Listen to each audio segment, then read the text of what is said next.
Hi, I'm Tony Akose Ogobegwu. Today I would like to address a question. Who created the Creator?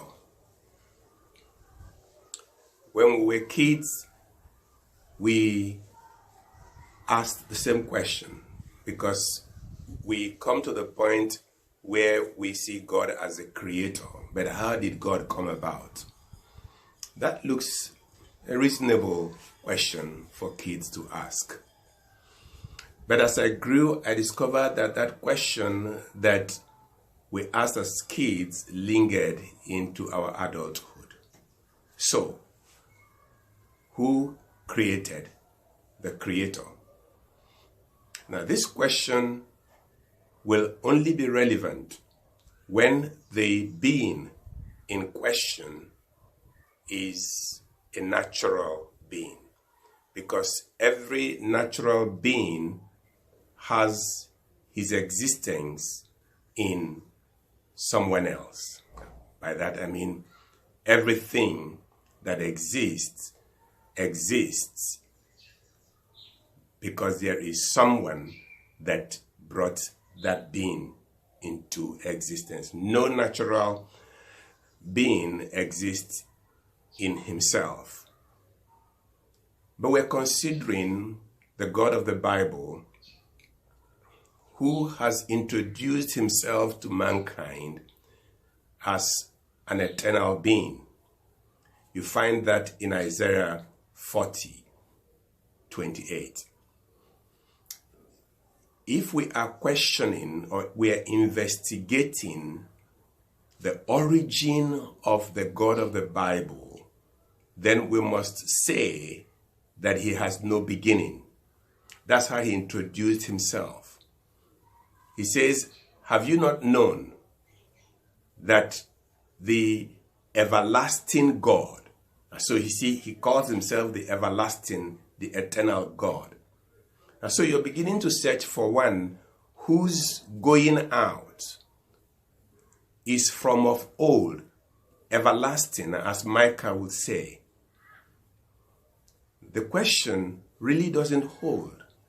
Yes, if we're investigating a God that has his origin in nature, in time, then that question becomes relevant.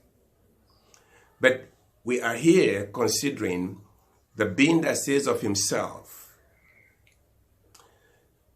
"I am from everlasting. I am an eternal God." And then he says that there is no searching out of who he is. He is unsearchable. You can't fathom God by searching. He is beyond time. You know, the fallacy of the question, who is the creator of the Creator, is that there will be no end. You know, when you find who created God, you're also going to find who created the God, that created everything. And you see, it goes on. But you know what? Since we are considering an eternal God, a God that is supernatural, that question is not relevant to this being. Yes, it is relevant to every other being. We know every other being has a beginning. So John says, "In the beginning was the Word." You see, the eternal God existed before the beginning. And that, if we don't take account of the supernatural God that the Bible reveals to us, the question cannot but be asked: who created the Creator? But you know, we say, but we can't fathom that. That's what I understand. There are many things we believe that we don't fully understand. For example, life itself. You see how complex life is. Nobody has a full grasp. Nobody can say, "I fully understand life."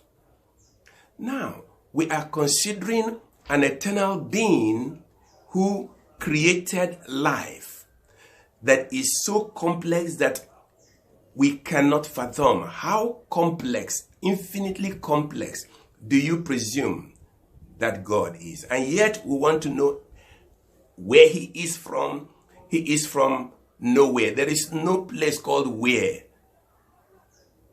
that God could have come from, because at the beginning he created what you call where. He brought time, space, and matter into existence. So you see, the question doesn't hold with an eternal being. I'd like you to think about it.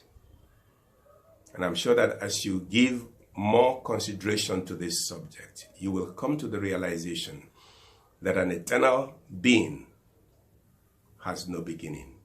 And that's why he is God. And that's why he calls on us to trust him. But we can only trust him by faith, not with our intellect. You come to God to understand God, to believe in by your intellect.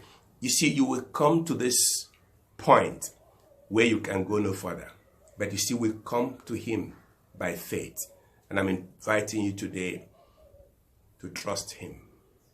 You can only trust him by what he says. Examine the scriptures and I believe you'll be persuaded.